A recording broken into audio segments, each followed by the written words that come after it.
Hello and welcome to the 2019 Utah Open. We have round one, front nine, feature card action. This tournament is presented by Lucky Disc Golf.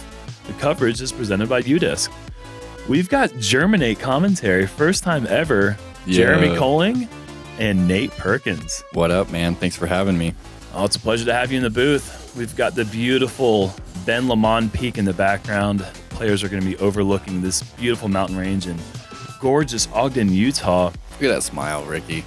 Just cheesing. Oh, you look at that hair bouncing around just naturally in the wind. That's ridiculous. And seeing some of these 2018 Utah Open stats, we've got the assistant tournament director, Taylor Salanoa, here on the card with the feature group. It's going to be a fun round. And as we mentioned, hole one's the par 4, starting off the fourth hardest hole of the day. But as you can see right from the get-go, you're just overlooking white caps and just majesty everywhere around you. It really can't get any more picturesque for a starting hole. And it is a difficult one. It's a 2-shot hole. You want to get a lot of distance off the tee because coming into this green, it's such a fast slope. The further you are down the fairway, the easier the approach is. And really the only danger is OB right, the pond's on the right. Mm-hmm. That sidewalk right there is safe, actually, so you get to really unload on this one. Sponsored by End of a Champion Disc, Grip6 and Pound, Big Jeremy Koling! Mr. USA. Production right there. That was a lot of words. You just want to get a big tee shot, like I said, just so we can feel a little bit shorter of an approach, a little bit less speed into that green. I'm going with the Star Wraith, and this came out of my hand a little bit turned over. These things are pretty overstable. Yeah, it got kind of like a late flip, it looked like. Mm-hmm. And it just barely crossed over into the water right behind the reeds there, and that's a pretty big mistake. There's so much fairway. You have to go with something that's going to hyzer at the end. Two-time Utah Open champion. You're in position to get up and down for a par, though, from over there. Yeah, it was a pretty far tee End of the shot. Champion Disc. Let's give it up for Ricky Sucky Bomb Wysocki. So we got the back-to-back Utah Open champion. He's really been dominant at Mulligan's golf course. Mm-hmm. He really likes this place, and he's always enjoyed his time up here. Jade Sewell, the tournament director, does a great job providing amenities for a lot of touring players. And No, yeah, I mean, he's all about the player satisfaction. and Ricky with a big high tee shot with a, I'm sure that was a Star Destroyer, and that'll give him off to the left side. There are a few trees off to the left side that can kind of come into play if you go too far left. Perkins. Is that all he said about it? I think we missed the introduction a little bit, but Okay. you get the idea. That's me. That's Nate Perkins, sponsored by Discmania. And this is a really low tee shot. What happened here? A little bit of nerves, and really the Rounding out our card today. miss From is West to Haven, not Utah, to go left, to go low or left, Lucky not in the Disc water. And I just saw you go in the Disc. water, and Let's give it up for Taylor Salanoa. Taylor's a good dude. Yeah. He's got a good throw. As you can see there, it's sponsored by Prodigy, and Ripping out a Prodigy D2 supports right here. the Utah Open quite a bit. All the baskets out here on this course and at Fort are the Prodigy T2s, I believe. And so this is a big shot here. Are you thinking in your head, go for the pin, or what's your play? I'm thinking like circle's edge left, because front is that hazard right there, Mhm. and left or long is really what you're looking for. Yeah, that was a terrific shot to give yourself a position to run the putt, but not be in danger. Keeping it in bounds is so important on this course. The out of bounds can add up so quick, it seems like. Yeah, so that sand bunker right there in front of the basket is actually a hazard. So if you land in it, you take it right where your disc is at. And that's a tough lie you've got right there. Really Didn't awkward realize stance. that. And so I've got about maybe 280 left, and I'm going with the AVR X3. And So you got to throw that as hard as you can from that distance. yeah, and if I kept that in line, I had enough distance to keep it in bounds, but I was a little bit off balance and didn't get a good throw, and now I'm in jeopardy.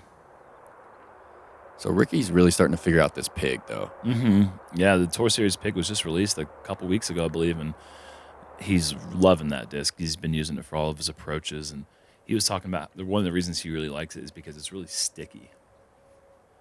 And that is a smart decision. Still left a little bit more than I'm sure you want when you're Right. laying up a putt, but Man, this green just doesn't get any better, though. Look at those mountains. yeah, it's truly something else. And really cool thing for where Jason's putting from, and right over Ricky's shoulder is, I believe that's the Ogden Mountains. Yeah, the Mount Ogden. Wasatch Mountain Range, part of the part of the Rocky Mountains. Yeah. Ricky connects from 32 feet, first putt of the round, no problem for him. This is a bit of a scary putt. The wind's picking up, trying to keep that thing low, but it was not a good release, and more scared of the comeback putt than anything else. A missed putt there can lead to a 35-foot comeback. Right, That's- first hole, too. Yeah, it was already brutal with the 2 out of bounds to start off with a double bogey is just like, hey, welcome to the tournament. Here's your double bogey. Let's have fun. Go out there, buddy. There's a lot of out of bounds. And, I was thinking, it's less than a week since we finished GBO. Yeah. It's like, You just got off a golf course. We're used to the style. We should be acclimated to it, but we are in the high elevation, and that does change things up a little bit. I mean, it's certainly a factor to keep in mind with the elevation, the way that the discs fly, the way that the putters feel in the hand. It's all slightly different. It's something you don't really appreciate until you come up to these mountains. And hole 2 is a really difficult part 3, 369 feet. yeah, it's really tough to stick this one because the play is either a wide hyzer, and there's also a forehand. And Ricky just didn't throw that one hard enough. No, I mean, and he went with the rock on that one, and if he throws it harder, it flips up to flat and gets the flat he's looking for. But he's actually OB on the green. And this is a great play if you have it. The wide sidearm, a little flex out of the hand with a cloud breaker, and that's over the hillside and parked for the birdie.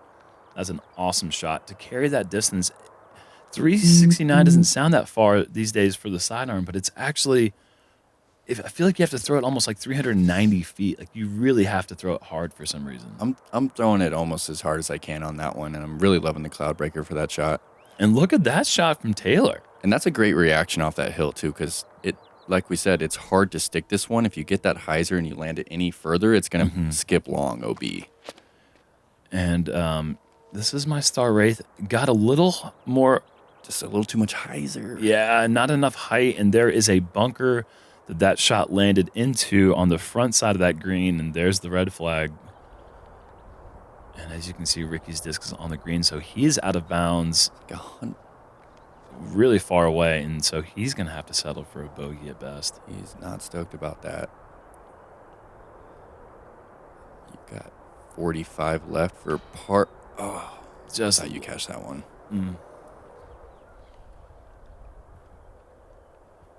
Ricky for his bogey. I love the way, no matter how short Rick's putt is, he has that same routine. He addresses it the same, even down to like the little micro hesitation. He takes his time. Look at that. It's a nice putt. Heck yeah, 1 under par for Taylor through 2. Hometown fans are appreciating that.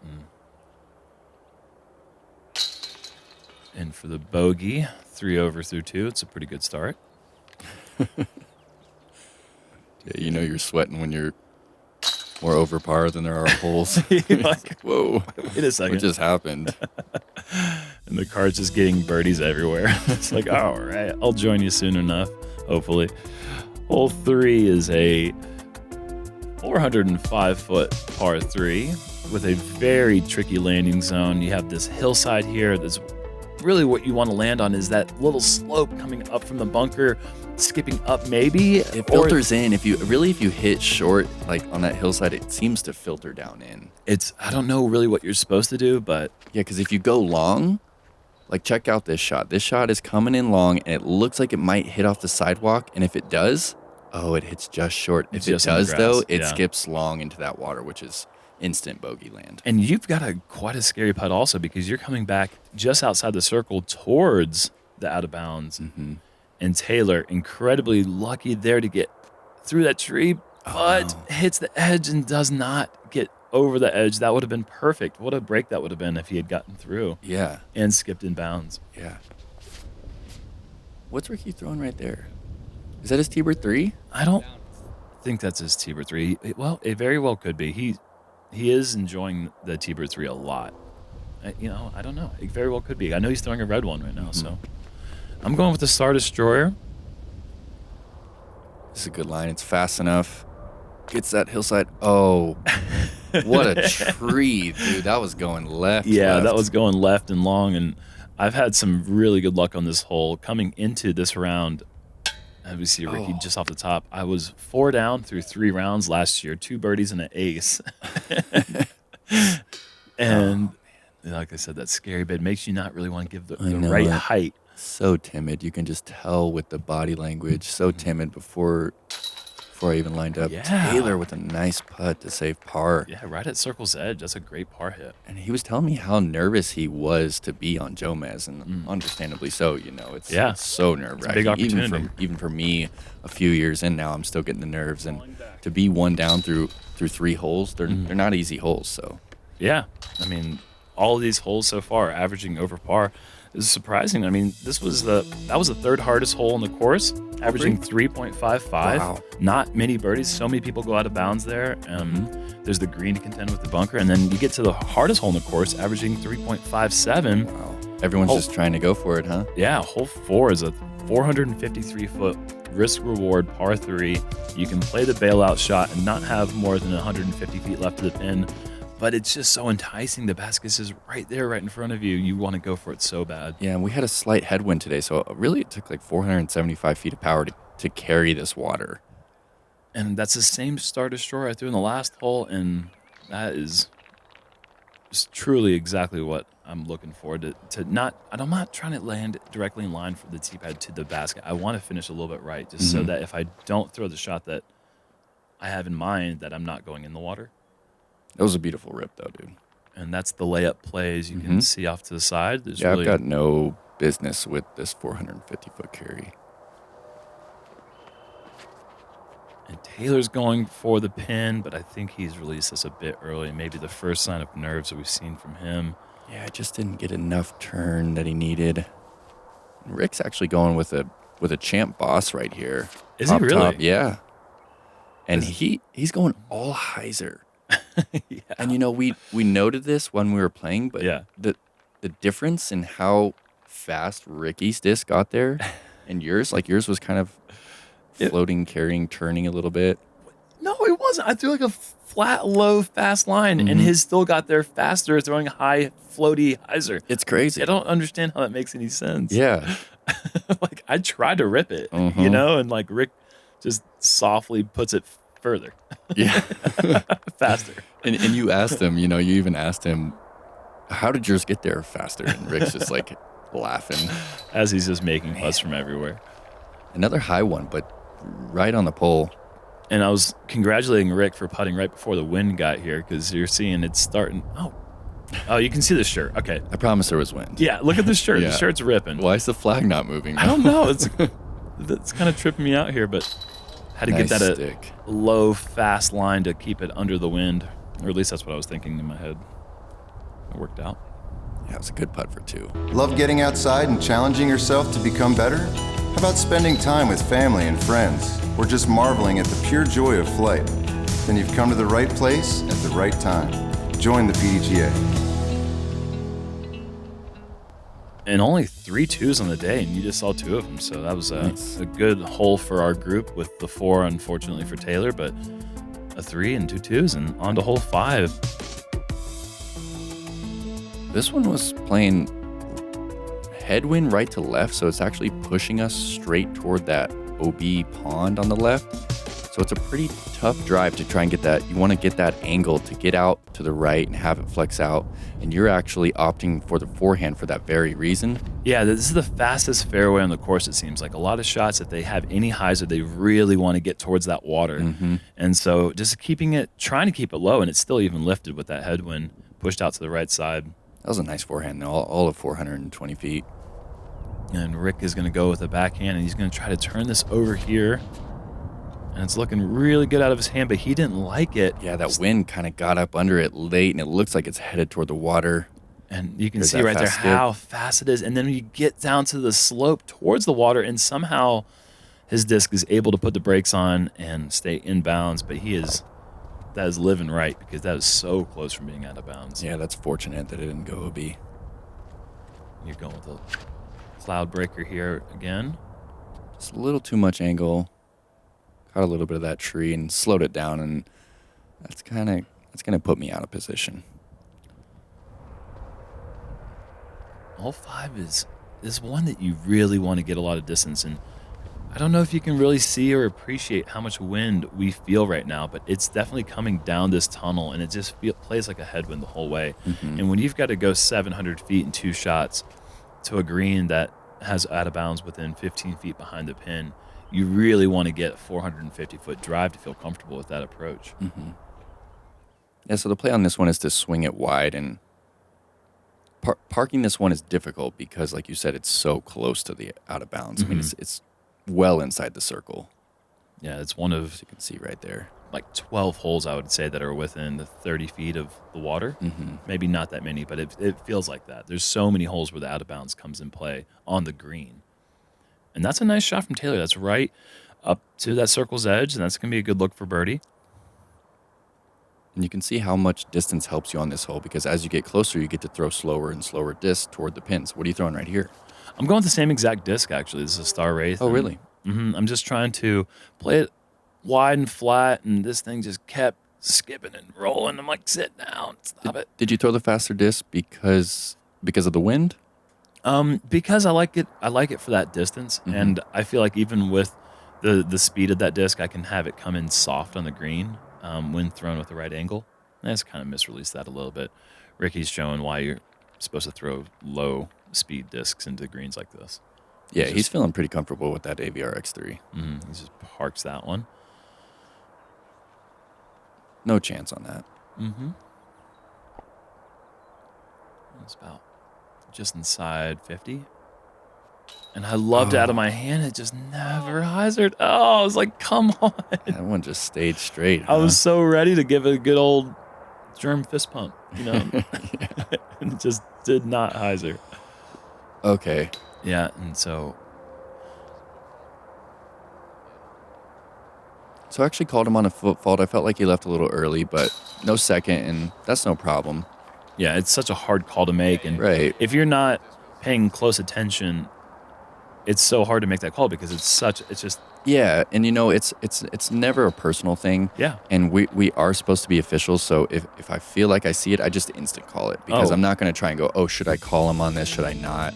But Taylor had a no great harm. attitude. Yeah, great attitude. No harm done. No stroke or he anything. thanked you for he's like, oh, thanks, man. I didn't know. I'll have to take a look at that, you know? Yeah. And that's the attitude that I think people are scared of is how are people going to react if you call them on a rules violation. Exactly. Hole 6 is a very short 261-foot island hole. Easiest hole in the course, averaging 2.43. Really. This island looks bigger. So last year, this was a Disc Golf Pro Tour event, and we had those walls, and it seemed to make the island appear smaller, or what's the deal, Germ? It absolutely was smaller last year. It was smaller, for sure. Oh, without question. Yeah, it And, seemed just like you couldn't miss today. yeah, it's like the out of bounds area just got swollen and just like expanded out. Yeah, so Ricky with that AVR X3, just easy work on that one. Sexy Firebird on that. Nice touch. You're going with an FD3. A nice strike stamped FD3, I believe, right? It's actually one of my original rattlesnake stamps, my first tour okay. fundraiser. John Dorn artwork on it. Okay. It's sweet. Pre-Night Strike. Pre-Night Strike. Mhm. Okay. That's the inspiration for the Night Strike. And Taylor's low, but thankfully that wall is not here this year because that would have struck it square. I think it might have. And we've got 4 shots in the circle. Wind is a little blocked by the hillside here, so we got a little break, but it's still evident. It's there. Yeah, the wind really started picking up on the green on 4 and then didn't really go away for a long time. And it seemed like everywhere we looked, there was a headwind too. We were kind of joking about that during the round. Yeah, we changed directions, you know, like we're facing a northwest Oh, nice. headwind, and then we're facing southeast, and it's like, we have a headwind again. Like, Yeah. stop it. Like, it's just following us. Go away. And there it is, the star frame.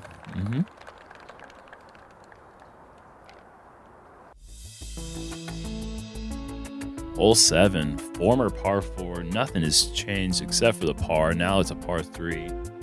We have a 546-foot hole across the water, over sand bunkers, over disc golf greens.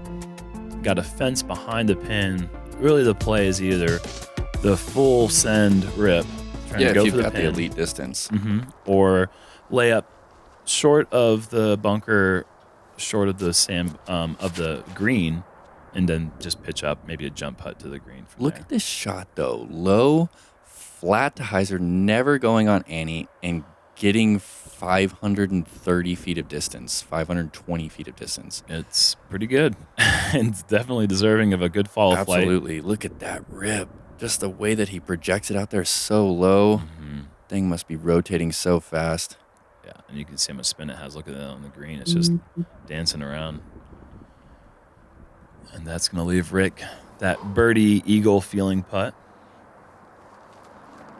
I'm going again with the Star Wraith, and I've got to do the flex thing. And this is really, wow, look at it flying through the mountain. God, That's it's unreal. so sweet. This is why I still consider you that elite distance level. Well, thank you, sir. And That's all of 545 feet. I mean, you're pin high putting back at it. And this is just me laying up right here, and this is just a total lapse in focus, and that is getting the hyzer skip OB. Well, at least we can see where it went out of It's only bounds a because we few went feet up off. there.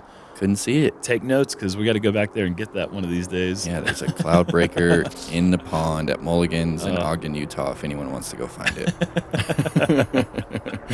Reward found. Oh, he skipped out of the sand. Oh, yeah. Awesome. Very fortunate for Taylor. Living right. And Taylor's going with a super overstable X1, and that is rolling down towards that fence. That fence is the OB line, but there is barbed wire at the bottom, which gives the players a 2-meter relief as opposed to a traditional 1 meter. And all OB shots go to the drop zone, so that's what that was right there. Just a little pitch up, and Taylor, unable to pick up the par. So this is actually inside the circle after you take your 2 meters from the barbed wire fence. Yeah. Oh, that's not an eagle putt right there. No. Didn't want it. No.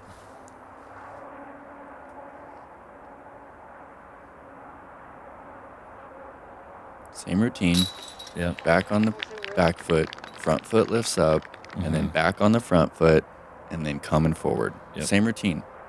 It's beautiful.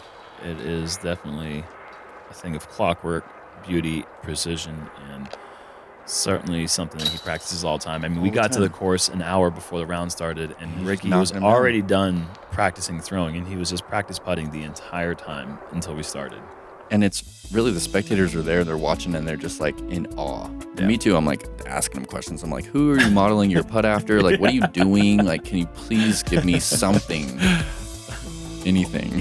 Hole 8 is a 330-foot par 3. Such a tricky hole. There's just so few ways to really attack this without bringing in that bunker on the front side. And lo and behold, there's a bunker on the back side. Really see it? It's right there. Just a little hint of it, but Ricky's going rock actually. yeah, he's going the hyzer right around the tree, coming in. It looks good. Maybe a little fast.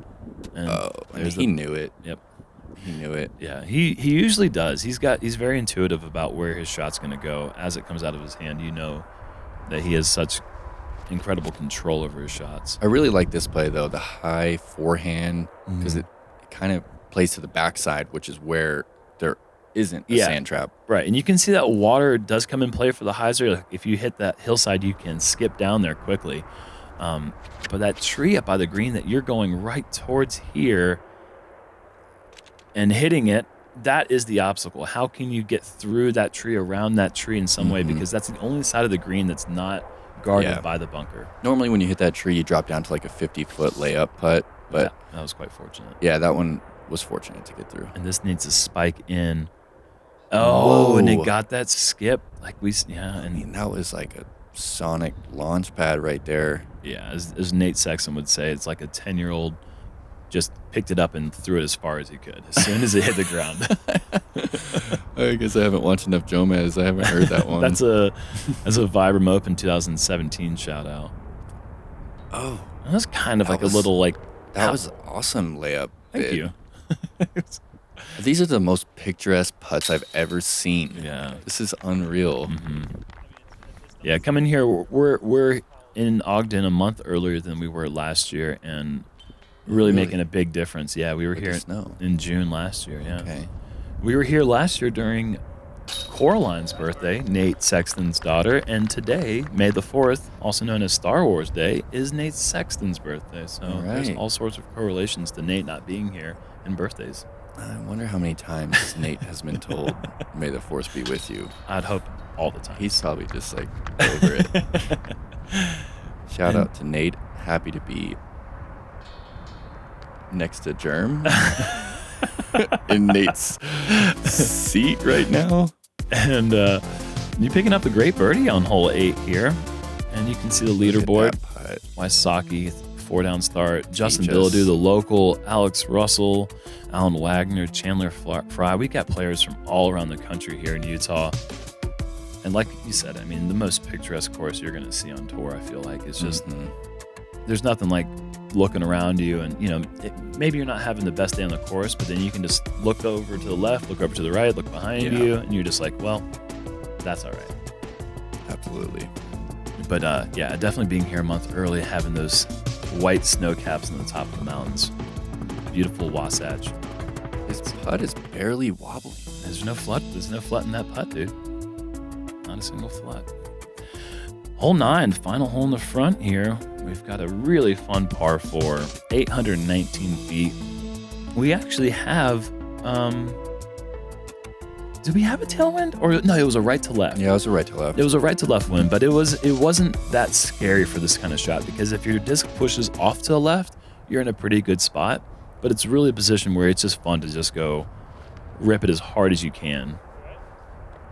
And we saw that you had like a little issue there. What was going on? It's like a elevation cramp.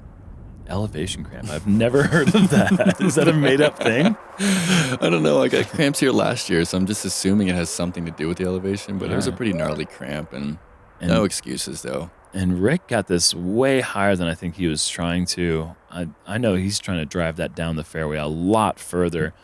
Kind of got the nose up on it and it stalled out. But he's in a good spot. He like aired past me like 80 feet though. He's like 450 feet down the fairway. He's gonna have a Firebird approach though. I think he's chilling. Yeah. You boomed this one though. Yeah, that was a good flight for that. Again, that's a Star Wraith that really loving that disc, and it's got full flight to probably 530, 540. Sweet.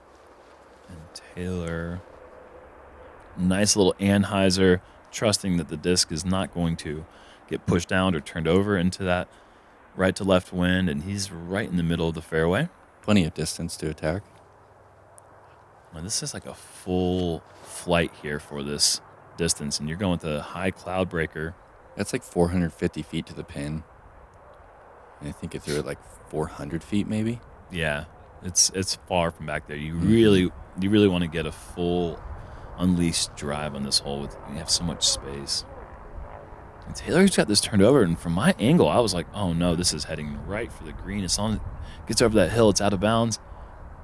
And It's an there's like optical 100 illusion. feet, There's like yeah. 100 feet over that hill to the green, so he is perfectly fine where he is right there. Keep going with the Nate Sexton Firebird. Yeah, I think those are the 2019 ones. And Oh really?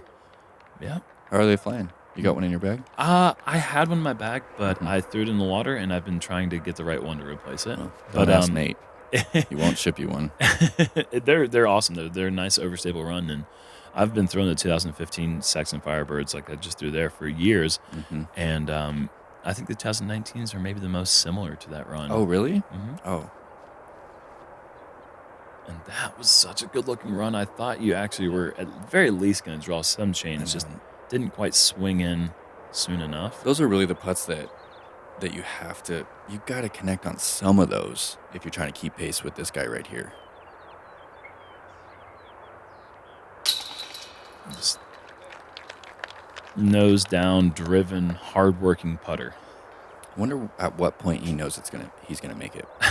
Like way before? The night before he plays The the night round. before. Yeah, it's a good point. He's so comfortable on any tee and on any shot because he's not stressing about getting it to 10 Yeah. feet. Like, I'm trying to put it like within like 18 feet, you know, because like my putt is just not on Ricky's level, you know. That freedom certainly allows your body to do what it's supposed to do. He's just not worried about anything at all on the course.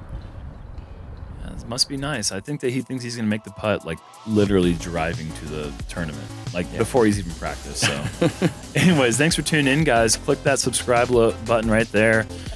Always helps out so much for the production, giving you guys the coverage you have come to love. Thank you to Grip6 for sponsoring this coverage, and UDisc as well. And to Lucky Disc Golf. We'll catch you guys for the back nine of the first round of the 2019 Utah Open.